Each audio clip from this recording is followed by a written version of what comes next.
Hi అండి. మీరు cyber crime గురించి ఏ రోజైనా విన్నారా? వినే ఉంటారు. ఏంటంటే ఏదైనా ఆన్‌లైన్ ట్రాన్సాక్షన్స్‌లో మనీ ట్రాన్స్‌ఫర్ చేయడం జరిగితే గనక, సపోజ్ మీరు గనక ఎవరికన్నా నమ్మి ట్రాన్స్‌ఫర్ చేస్తే, అతను మోసం చేస్తే ఏదైనా వస్తువు పంపుతాననో, ఏదైనా పని చేస్తాననో గనక చెప్పి మీ దగ్గర నుంచి మనీ ట్రాన్స్‌ఫర్ చేయించుకుంటే గనక అప్పుడు అతని మీద మీరు సైబర్ క్రైమ్ కింద కేసు పెట్టడానికి అవకాశం ఉంటుంది.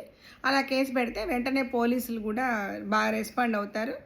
ఎమ్మటే వాళ్ళ ఎవరి అకౌంట్‌లో అయితే మీరు ట్రాన్స్‌ఫర్ చేశారో కరెక్ట్ ప్రూఫ్స్ దొరికితే గనక వాళ్ళ అకౌంట్ ఫ్రీజ్ చేసేస్తారు. ఎమ్మటే ఎఫ్ఐఆర్ కూడా చేస్తారు. తర్వాత నెక్స్ట్ ఇంకా ఫర్దర్‌గా యాజ్ పర్ కోర్ట్ ప్రొసీడింగ్స్ ప్రకారం వెళ్ళిపోతారు. అయితే ఇప్పుడు ఇది మనం ఎవరికన్నా ట్రాన్స్ఫర్ చేస్తే మనం ఈ విధంగా చేస్తాం. కానీ కొన్ని సందర్భాల్లో మనకు తెలియకుండా మన అకౌంట్‌లోకి మనకు తెలియకుండా అంటే అది తప్పు అని మనకు తెలియదు. ఇప్పుడు రీసెంట్‌గా ఇదే ఇన్సిడెంట్ జరిగింది. సో, అందుకనే మీ ముందుకు అది తీసుకొద్దామని నేను ఈ వీడియో చేస్తున్నాను. ఏంటంటే రీసెంట్‌గా మా క్లయింట్‌కి ఒకతనికి జరిగిన ఇష్యూ ఏంటంటే, ఒకతను జాబ్స్ ఇప్పిస్తానని చెప్పి చాలామంది దగ్గర చెప్పి మీరు 2.5 lakhs కింద బేరం మాట్లాడుకున్నాడు. దానికి గాను 1.25 ముందు ఇవ్వాలి అంటే ఒకరికొకరు నమ్మేసేసి ఓ 15 మంది గ్యాదర్ అయ్యారు పిల్లలు. వాళ్ళందరూ కలిసి ఈయన అకౌంట్లోకి మనీ ట్రాన్స్ఫర్ చేస్తానంటే, కాదు నా అకౌంట్ పనిచేయట్లేదు అంటే అతనికి అలవాటు అనమాట. ఇంతకుముందు ఇలా జరిగితే మన అకౌంట్లో వేయించుకోవడం వల్ల ప్రాబ్లమ్స్ వస్తాయని తనకు తెలిసిపోయింది. అందుకని చెప్పి పాపం ఒక ఫ్రెండ్ని పట్టుకున్నాడు. బాబు ఆ ఫ్రెండ్ ఇప్పుడు మన క్లయింట్ అనమాట. నువ్వు ఫ్రెండ్ కదా, నాకు కొంచెం ఇట్లా నా అకౌంటు నాకు ఇన్కమ్ ట్యాక్స్ ప్రాబ్లం అయింది. సో నేను చేసిన వర్క్స్కి కానీ నాకు డబ్బులు పడుతుంటాయి. ఆ డబ్బులు పడ్డప్పుడు నాకు అకౌంట్ నెంబర్ లేదు. సో అందుకని నీ అకౌంట్ నెంబర్ ఇస్తాను, నీకు అకౌంట్ నుంచి నాకు ఎప్పటికప్పుడు డ్రా చేసి ఇస్తూ ఉండు అనగానే ఇతను సరే ఫ్రెండ్ కదా, దానిలో ఏముంది లేరా, నేను డ్రా చేసి ఇచ్చేస్తానని ఒప్పుకున్నాడు. నీకు డ్రా చేసి ఇచ్చినప్పుడు నీకు పార్టీ ఇస్తాను, మీకు తెలుసు కదా ఏం పార్టీ అనేది, ఆ పార్టీ ఇస్తాను కానీ ఇంకా టెంప్ట్ అయిపోయి సరే ఒప్పుకున్నాడు. ఓకే, అంతవరకు సుఖాంతం బాగానే ఉంది. దాని తర్వాత ఏం జరిగింది, అతను చక్కగా వాళ్ళందరికీ ఇతని నెంబర్ ఇచ్చేశాడు. వాళ్ళ ఎవరైతే పాపం ఈ బాధితులు ఉన్నారో వాళ్ళందరూ ఇతని అకౌంట్లోకి ట్రాన్స్ఫర్ చేశారు, మన క్లయింట్ అకౌంట్లోకి ట్రాన్స్ఫర్ చేసేసాడు. అయిపోయింది. ఒక 6 months గడిచినాయి. ఇతను ఏమీ పని చేయట్లేదు, ఆ జాబ్స్ అన్నీ అబద్ధం అనేది తెలిసిపోయింది. వాళ్ళు ఏం చేస్తారు, డబ్బులు ఇచ్చిన వాళ్ళు ఊరుకుంటారా, వాళ్ళందరూ కలిసి గ్యాదర్ అయ్యి చక్కగా వీళ్ళు ఉండేది హైదరాబాద్ మన క్లయింటు, వాళ్ళు ఉండేది అదర్ వేరే వేరే డిస్ట్రిక్ట్స్లో ఉంటారు. తెలంగాణ డిస్ట్రిక్ట్స్లో సపోజ్ నల్గొండ అనుకుందాం ఎగ్జాంపుల్. ఆ నల్గొండ డిస్ట్రిక్ట్ నుంచి చక్కగా అక్కడ ఎఫ్ఐఆర్ చేయించేశారు వీళ్ళందరూ కలిసి బాధితులు. ఆ బాధితులు కలిసి ఎక్స్పైర్ చేస్తే ఈ లిస్టులోకి పాపం మన క్లయింట్ కూడా వచ్చేసాడు. ఎందుకు వచ్చాడు, ఇతనికి అసలు ఏమీ తెలియదు. జాబులు ఇప్పిస్తానని చెప్పినందుకు ఈయన అకౌంట్లో పడుతున్న విషయం కూడా తెలియదు. సో అందుకని మీరేం చేయాలంటే, ఎవరైనా మీ అకౌంట్లో డబ్బులు వేస్తాను కొంచెం ప్లీజ్ మీరు డ్రా చేసి ఇవ్వండి అంటే అది కరెక్ట్గా మీరు తెలుసుకోండి. మీ పర్సనల్ ఫ్రెండ్ కావచ్చు, అది నిజంగా ట్రాన్సాక్షన్ తెలుసుకోండి. అందరూ చెడ్డవాళ్ళని నేను అన్ను. ఇలాంటి ఇన్సిడెంట్ ఒకసారి ఎయిర్పోర్ట్లో కూడా జరిగింది, మా విషయంలోనే జరిగింది. ఒక పర్సన్ ఏం చేశాడు, మేడం మాది ల్యాప్టాప్ ఉంది, కొంచెం నాకు లగేజ్ ఎక్కువ ఉంది, మీ లగేజ్లో వెయ్యండి అన్నాడు. ఓకే, నేను వేశాను, నో ఇష్యూ, జరగలేదు. కానీ అలాంటి వాటి వల్ల కూడా మనకు అది ఏదన్నా దొంగ సొమ్ము అనుకోండి, దానిలో వచ్చి ఆ ల్యాప్టాప్ బ్యాగ్లో ఏదన్నా గోల్డ్ పెట్టుకురావచ్చు, ఇంకోటి డైమండ్స్ పెట్టుకురావచ్చు, అదన్నీ మేము చూసుకోం కదా, అన్నీ సెర్చ్ చేయం కదా, అలాంటివి కూడా జరగచ్చు. అలా ఇరుక్కుపోయేవాళ్ళం మేమే. తర్వాత తెలుసుకొని అప్పటి నుంచి ఏవి యాక్సెప్ట్ చెయ్యము. అదొక ఇష్యూ అయిపోయింది. సరే, ఇప్పుడు మన కేసులో ఏమైంది, చక్కగా వాళ్ళు ఎఫ్ఐఆర్ చేయంగానే చెప్పా పెట్టకుండా పోలీసులు 3 days బ్యాక్ పొద్దున్నే ఇంటికి వచ్చేసేసి ఇతన్ని అరెస్ట్ చేసుకొని వెళ్ళిపోయారు. ఎందుకు అరెస్ట్ చేశారు, ఎక్కడికి తీసుకెళ్తున్నారు, ఫ్యామిలీ మెంబర్స్ కానీ పాప అరెస్ట్ అయిన పర్సన్ కూడా తెలియదు.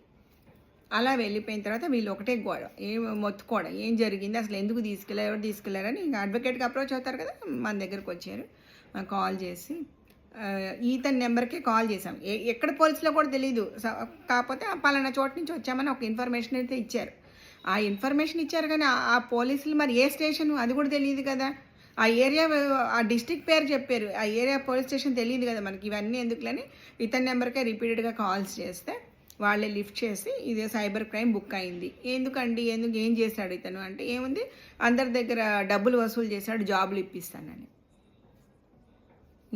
ఈ విషయం వీళ్ళకి చెప్తే రామ అది కాదు, ఒక్కసారి ఎప్పుడో చెప్పాడంట ఇంట్లో వాళ్ళకి. ఏంటి, నేను మా ఫ్రెండుకి డబ్బులు పడుతున్నాయి. ఆ డబ్బులు నేను డ్రా చేసి ఇస్తున్నాను అకౌంట్‌లో నుంచి.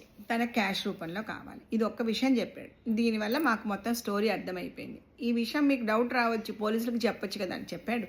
చెప్పకుండా ఎందుకుంటాడు? పోలీసులకు చెప్పినా వాళ్ళు నమ్మరు. నమ్మినా కానీ వాళ్ళు ఏం చేయలేరు. ఎందుకంటే ఇతని అకౌంట్‌లో పడ్డాయి. డబ్బులు ఇక్కడ కనిపిస్తున్నాయి కదా! సో, అందుకని ఏం చేస్తాడు? ఇతని అకౌంట్ ఎట్లాగో ఇతని అకౌంట్ ఇది చేయాలి.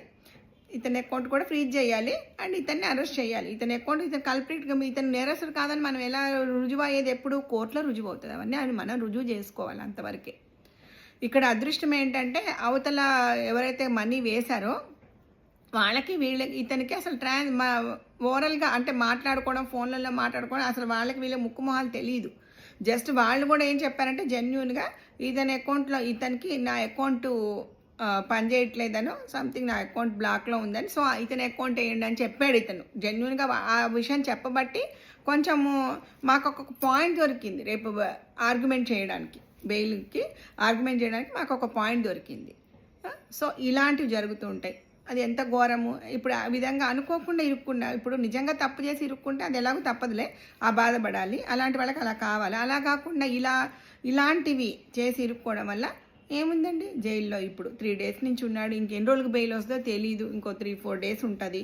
అన్ని రోజులు నరకమే కదా! అక్కడ మేము చూస్తుంటాం కదా! ములాఖాత్‌కి వెళ్తుంటాం. జైలుకి అది వెళ్ళినప్పుడు చాలా అది అసలు నరకమే మామూలుగా కాదు. వాళ్ళే చెప్తారు, మేడం హాస్పిటల్‌లో ఉండి హార్ట్ స్ట్రోక్ వస్తే అదొక రకం హార్ట్ స్ట్రోక్ వచ్చిందని చెప్పుకుంటా అందరూ వచ్చి చూసుకొని వెళ్తారు. అలా కాదు ఇది ఎలా చెప్పుకుంటాం? అంతకన్నా భయంకరంగా ఉంది. అసలు మాకు పరువులు కూడా పోయినాయి. మానసికంగా కూడా స్ట్రెయిన్ అయిపోతారు. ఫిజికల్‌గా కూడా బాధపడతారు వాళ్ళు. వాళ్ళు ఫిజికల్‌గా కూడా ఎన్నో రకరకాల ప్రాబ్లమ్స్ కూడా వచ్చేస్తూ ఉంటాయి. ఆ బాధపడగా చాలామంది కొంతమంది సూసైడ్స్ కూడా చేసుకుంటూ ఉంటారు. సో, అంటే ఇవన్నీ అందరికీ జరుగుతాయని నేను చెప్పట్లేదు.